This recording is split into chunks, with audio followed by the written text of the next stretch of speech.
بسم الله الرحمن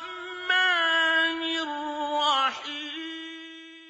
What do we do if both sides provide valid hadith regarding their opinions? Clear. Well, first and foremost, we have to understand the necessity of fiqh and the virtue of fiqh. And that when you're inclined towards learning and understanding and getting the point and getting it yourself, that's a sign that Allah is pleased with you. And that's a sign that Allah loves you. And that's a sign that Allah wants good for you. A sign. There's no doubt about that. And out of all of the things that the Prophet ﷺ could have asked Allah to give him more of, Allah only told him to ask him of more of one thing. And that is, وَقُلْ رَبِّ زِدْنِي عِلْمًا. Oh Allah, give me more knowledge. And the Prophet ﷺ, he says, whoever Allah wants good for, he gives him understanding, wisdom of the religion. So the fact that you know that there is halal, haram, there's difference of opinion, that I can't do it how I want to do it. I have to do it how the Prophet did it. Irji' fasalli fa innaka lam tusalli. He says, go back and pray because you didn't pray. So when a person is even aware of these things and wants these things, that is a good sign. That's first and foremost.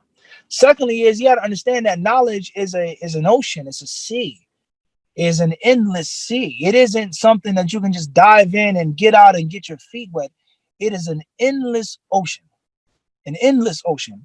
and you can't encompass it, and you can't take and dominate the knowledge like you want to. Like Zuhri told his pupil, he said, "La tukabir al-ilm, fa inna al-ilma awdiyatun, fa bi ayyiha akhadta qat'a bika qabla an tablughahu." He says, don't fight knowledge.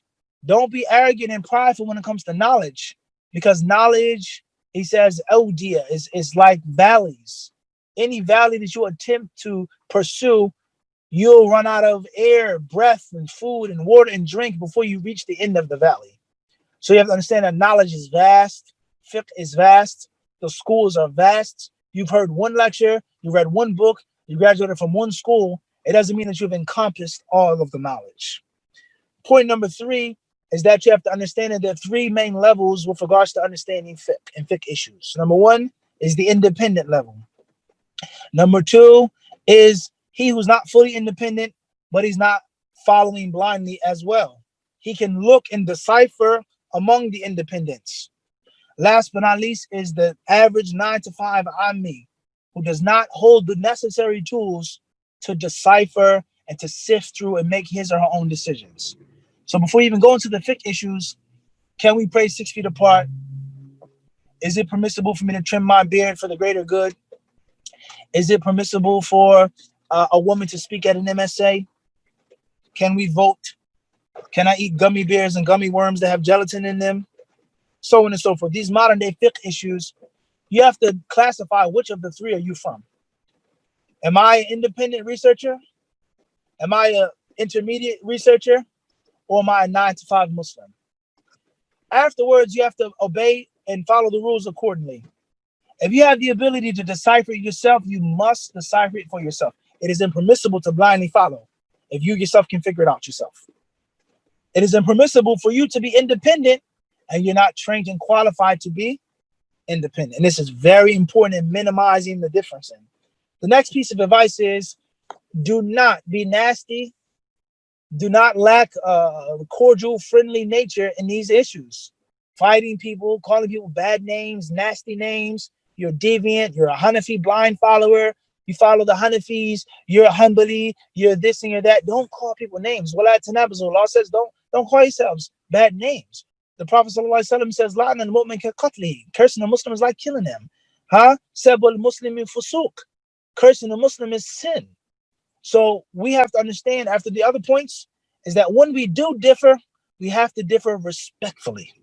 Respectfully. With all due respect, I hear you, I get it, but I choose to say differ. I choose to say differently. But being nasty, being fanatical, practicing bigotry, slandering, hurling insults at people is not the way of the Quran, it's not the way of the Sunnah, and it is not the way of Imam Ahmed. It's not the way of Sufyan al-Thawri. It's not the way of the Salaf. It's not the way of Ahlul Hadith. The next piece of advice is for the layman Muslim, he's going to have to, number 1, have to have sincerity. Are you sincere? I want to follow the truth versus I'm looking for an easy way out. I want to follow the truth. I want to be pleased pleased I want to be pleasing to Allah. I want Allah to be pleased with me, or am I just looking to follow my desires? So al-ikhlas. Number two, you gotta use common sense. You have to use common sense. And I'm gonna have a story to prove this. I had a friend of mine from Venezuela. Alhamdulillah, he accepted Islam. He came back to his fitrah, and he had a unique opportunity to go to Egypt. He went to Egypt, and he had like a sponsorship with one of the universities there. And this is nothing against this university or anything against it, but I'm just telling you the story as the story was mentioned to me. So he got a sponsorship for them to go to like a little program there or whatever, and they had classes for them, revert Muslims and their language, etc. Alhamdulillah. So when he got there was a professor who was saying, as he was teaching these basic 9 and 5 Muslims, he's saying to them, don't be a Wahhabi. Don't follow Ibn Abdul Wahhab. Stay away from Wahhabis. Wahhabis are evil. You don't have to have a beard. You don't have to have your pants. Blah, blah, blah, blah, blah, blah, blah. Okay, no problem, no problem, no problem. He's a new Muslim now from South America. So one day, as they were there, the professor went to visit the students in their dorms where they were staying. And the professor noticed that the girls were sitting on one side of the dorm area, and the guys were sleeping on another side. And the professor, he became angry. And he said, what are you guys doing? You don't have to be separate like this. You can be together.